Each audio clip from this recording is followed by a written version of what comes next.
Hello दोस्तों, नमस्कार। Welcome to exam master channel. मैं हूं आपका साथी सौरभ पांडे और खंड शिक्षा अधिकारी बीईओ 2023। जी हाँ दोस्तों, 2023 में खंड शिक्षा अधिकारी की वैकेंसी आ रही है। और खंड शिक्षा अधिकारी एक ऐसा पद है जिसमें आप शिक्षकों के अधिकारी बनते हो। शिक्षक नहीं बनते, शिक्षकों के अधिकारी बनते हो, है ना। जैसे ब्लॉक लेवल पर जो एजुकेशन का ऑफिसर होता है, जैसे आपका ब्लॉक होता है ना, जिला में तहसील, तो तहसील लेवल पर सोचिए, तहसील नहीं एक्चुअली, ब्लॉक का मतलब होता है खंड, तहसील अलग हो गया। तहसील तो मतलब होता है आपका विधानसभा क्षेत्र। आप ब्लॉक लेवल यानी खंड, जिसे हम कहते हैं क्षेत्र पंचायत, है ना। तो कई गांव आते हैं उसमें, और कई गांव के प्राइमरी स्कूल का एक ऑफिसर होता है ब्लॉक लेवल का। क्षेत्र क्षेत्र होता है, ब्लॉक मतलब क्षेत्र होता है, ठीक है। तो खंड शिक्षा अधिकारी लोक सेवा आयोग अपना कैलेंडर बना रहा है, जो कि इसी हफ्ते में कैलेंडर आ जाएगा। कंफर्म मान के चलिए कि ये जो दिसंबर लास्ट, ये जो 10 दिन बचा है आपका, 8-9 दिन, इसी में कैलेंडर आ जाएगा लोक सेवा आयोग का। और अगले 6 महीने में कौन से एग्जाम होने हैं जून तक का, उनका नोटिफिकेशन कब आएगा, पूरी जानकारी उस कैलेंडर में रहती है।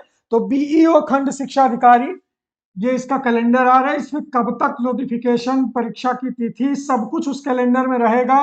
कौन फॉर्म भर सकता है, योग्यता क्या है, सिलेबस क्या है, एग्जाम पैटर्न क्या होगा, और आयु सीमा क्या है, तो मैं आपको सारी चीजें बताऊंगा। सबसे पहले दिखाऊंगा कि ये आपका सिलेबस है 300 अंक का। जी हाँ दोस्तों, टोटल प्री एग्जाम और मेंस एग्जाम, एग्जाम पैटर्न में दो तरह से होता है, इंटरव्यू नहीं होता।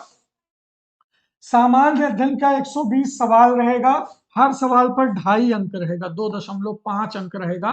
तो आपको 300 नंबर मिलेगा, है ना। यानी 120 सवाल में अगर हम देखें, यहां पर कितने टॉपिक है, यहां पर टोटल 11 टॉपिक है, 120 सवाल, यानी हर टॉपिक से 10 सवाल आएगा ही आएगा।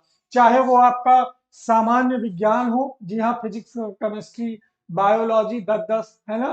तो 10 सवाल में 3-3 सवाल सबसे आएगा। भारत का इतिहास, राष्ट्रीय आंदोलन, कम से कम 16 प्रश्न आएंगे। प्रश्न नंबर में अगर जाओगे तो लगभग 40 अंक का इतिहास है, 300 में 40 नंबर केवल हिस्ट्री है, समझ गए। पॉलिटी की अगर बात करें तो पॉलिटी है, कृषि है, ये भी मिला दे तो 20 नंबर यहाँ है, यानी 20 दूनी 40, 50 नंबर का पॉलिटी और एग्रीकल्चर है। जनसंख्या, पारिस्थितिकी, भारतीय परिप्रेक्ष्य में नगरीकरण, ये देखिए, विश्व भूगोल, भारत का भूगोल, प्राकृतिक संसाधन, अधुनातन राष्ट्रीय अंतरराष्ट्रीय महत्वपूर्ण घटनाक्रम, सामान्य बौद्धिक तार्किक क्षमता यानी रीजनिंग, रीजनिंग भी आपका 10-15 नंबर आता है बीईओ में। उत्तर प्रदेश, शिक्षा, संस्कृति, कृषि, उद्योग, व्यापार, यूपी स्पेशल आ गया ये आपका। यूपी स्पेशल कम से कम 15 नंबर का आने वाला है। और प्रारंभिक गणित, जिसमें अंक गणित, बीज गणित और रेखा गणित है। तो यहाँ पर ध्यान दीजिए कि करंट अफेयर और यूपी स्पेशल से सबसे ज्यादा सवाल आने वाले हैं। करंट अफेयर से और यूपी स्पेशल को मिला दें तो लगभग 25 सवाल आप सामना करने वाले हो खंड शिक्षा अधिकारी की भर्ती में। ये आपका प्री है। प्री अगर निकाल लिया तो मेंस होता है। मेंस में आपका 300 नंबर का सामान्य अध्ययन है और 300 नंबर का सामान्य हिंदी है, ये देख लीजिए। ये मेंस का सिलेबस है, देख लीजिए, है ना। 200 अंक का है, 3-3 घंटे का, 200 नंबर का, टोटल 400 नंबर का मेंस है, 300 का नहीं, 400 का, ठीक है। और इसमें आप देखेंगे 200 नंबर का सामान्य अध्ययन में फिर वही सारे टॉपिक है, भारत का इतिहास, राष्ट्रीय आंदोलन, भूगोल, राजनीति, कृषि। लेकिन अब आपको इसमें डिस्क्रिप्टिव उत्तर लिखना है। और सामान्य हिंदी में आपको अपठित गद्यांश, पत्र लेखन, अंग्रेजी हिंदी में ट्रांसलेशन, अनेकार्थी विलोम शब्द और निबंध आपको देखना है। 100 नंबर का निबंध है, 100 नंबर का आपका सामान्य हिंदी है, और टोटल 200 नंबर का आपका, देखिए यहाँ पर सामान्य अध्ययन है, इसमें आपको डिस्क्रिप्टिव लिखना है। अब देखिए इसमें कौन कौन लोग फॉर्म भर सकते हैं, कब तक नोटिफिकेशन आएगा। तो जनवरी में इसका फॉर्म भरना शुरू हो जाएगा, और खंड शिक्षा अधिकारी की जो परीक्षा है ये अप्रैल में प्रस्तावित है, अप्रैल में। ये मान के चलिए अभी कैलेंडर आ जाएगा, उसमें आप क्लियर कर लीजिएगा। लोक सेवा आयोग ने अपना कैलेंडर बना लिया, बस रिलीज नहीं किया है, ठीक है। बहुत जल्द कैलेंडर आपको देखने को मिल जाएगा, जिसमें आपको ये डेट देखने को मिलेगी कि जनवरी फरवरी में आपका फॉर्म भरा जाएगा, अप्रैल मई में आपका पेपर हो जाएगा, बस इसी का आपको जो इंतजार है वो खत्म होगा। इसके बाद देखिए कौन भर सकता है फॉर्म, तो फॉर्म भर सकता है जिसने बीएड किया है। जी हाँ दोस्तों, जिसने बीएड किया है वो भर सकता है।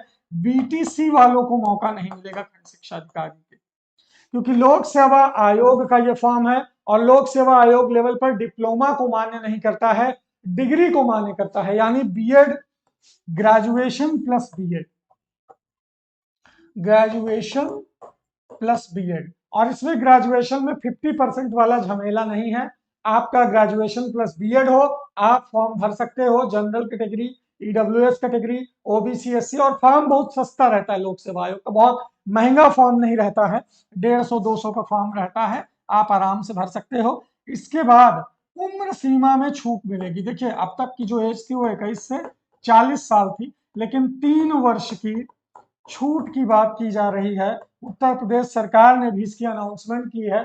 कोरोना की वजह से 2 या 3 साल की छूट आपको देखने को मिल सकती है, यानी आप इसे 21 से 42 साल तक ले सकते हैं या 43 साल तक की छूट आ सकती है। तो फॉर्म बीएड वाले भरेंगे जिनका ग्रेजुएशन प्लस बीएड है। 50% का कोई वो झमेला नहीं, हाँ माइनस मार्किंग है, ठीक है, तो निगेटिव मार्किंग के साथ ये पेपर होता है, लेकिन मेंस में नहीं है ऐसा कुछ भी। और इसके बाद प्री है, सबसे पहले प्री निकालना होता है, फिर उसके बाद 20 गुना या 30 गुना स्टूडेंट को मेंस एग्जाम में बैठाया जाता है, इंटरव्यू नहीं होता है, सीधा प्री और मेंस की मेरिट बना करके आपका सिलेक्शन लिस्ट आ जाता है, तो आप खंड शिक्षा अधिकारी बन जाते हो। तो आपको ये पता चला कि लोक सेवा आयोग कैलेंडर तैयार कर रहा है, वो इसी हफ्ते में दे देगा कैलेंडर आपको, नोटिफिकेशन की जानकारी, परीक्षा की तिथि की जानकारी, ये 2 जानकारी आपको मिल जाएगी कहां से, कैलेंडर से, ठीक है। अब कौन भर सकता है फॉर्म, तो ग्रेजुएशन प्लस बीएड वाले फॉर्म भर सकते हैं। योग्यता आपको मैंने बता दी है, सिलेबस बता दिया, एग्जाम पैटर्न बता दिया, आयु सीमा बता दी। अब इसकी तैयारी आप एग्जाम मास्टर ऐप पर जुड़ करके कर सकते हो। जी हाँ, exam master app play store पर सर्च करिए, या फिर आप देखेंगे डिस्क्रिप्शन बॉक्स में डायरेक्ट खंड शिक्षा अधिकारी के बैच का लिंक है, उस लिंक पर डिस्क्रिप्शन बॉक्स में क्लिक करके आप डायरेक्ट बैच को परचेज कर सकते हो और पढ़ सकते हो। और किसी भी सहायता के लिए आप हमारे व्हाट्सएप नंबर पर संपर्क कर सकते हो। ये व्हाट्सएप नंबर पर अगर आप खंड शिक्षा अधिकारी के लिए, सुपर टेट के लिए, यूपी टेट के लिए, सी टेट के लिए, केवीएस के लिए, किसी भी बैच के लिए या हार्ड कॉपी नोट्स के लिए, जीएस स्पेशल के लिए आप संपर्क कर सकते हो, क्योंकि एग्जाम मास्टर प्रयागराज से आपको बेहतरीन लोक सेवा आयोग वाले टीचर प्रोवाइड करवाएगा। ऐसे टीचर जो आपको जीएस की दुनिया में, करंट की दुनिया में ले जाकर के एकदम, मतलब लोक सेवा आयोग का जीएस पढ़ना मतलब कहते हैं ना समुंदर को पार करना होता है, तो उस ज्ञान के समुंदर में हम आपको गोता लगवाएंगे एकदम। कहते हैं ना लोक सेवा आयोग यूपीएससी का जीएस थोड़ा सा होता है, ये कोई परीक्षा नियामक प्राधिकारी सुपर टेट का जीएस नहीं है, ये इतिहास भूगोल लोक सेवा आयोग का पीसीएस लेवल का होता है। तो अगर महिलाएं हाउसवाइफ भी बनना चाहती हैं, बिल्कुल भर सकती हैं फॉर्म। आप सब पूरे प्रदेश से फॉर्म भर सकते हो, खंड शिक्षा अधिकारी बन सकते हो, कोई उसमें दिक्कत नहीं, खंड शिक्षा अधिकारी कोई भी बन सकता है, बस ग्रेजुएशन बीएड होना चाहिए। प्री और मेंस निकालने के बाद आप सीधे ऑफिसर बन के बैठोगे और आप राज करोगे शिक्षकों पर, है ना, शिक्षकों के कॉलेज पे जाकर के छापा मारोगे और उन पर राज करोगे। तो खंड शिक्षा अधिकारी की कंप्लीट प्री एग्जाम की तैयारी के लिए एग्जाम मास्टर आपको दे रहा है बेहतरीन बैच, और मुझे लगता है कि लोक सेवा आयोग का जीएस जितना बढ़िया हमारे यहाँ पढ़ा देंगे, जैसे प्रियंका मैम है और हमारे जो बहुत टीचर हैं, अतुल सर हैं, अतुल तिवारी हिस्ट्री वाले सर हैं, सविता मैम है, ये सब लोग एकदम रिसर्च एप्टीट्यूड वाले हैं, और इन्होंने पीसीएस का एग्जाम 2 बार 3 बार दे चुका है और प्री एग्जाम पीसीएस का क्वालिफाई कर चुकी है। प्रियंका मैम भी मेंस एग्जाम दे चुके हैं, आपको पता है। तो सारे लोग अपनी योग्यता के हिसाब से आपको पढ़ाने वाले हैं। और लोक सेवा आयोग का कंप्लीट जीएस प्री एग्जाम अगर चाहिए नोट्स सहित, तो एग्जाम मास्टर के बैच पर आइए, एग्जाम मास्टर ऐप डाउनलोड करिए या फिर इस व्हाट्सएप नंबर पर संपर्क करिए। Thank you so much. खंड शिक्षा अधिकारी के लिए अग्रिम शुभकामनाएं आप सबको, बहुत बहुत शुक्रिया।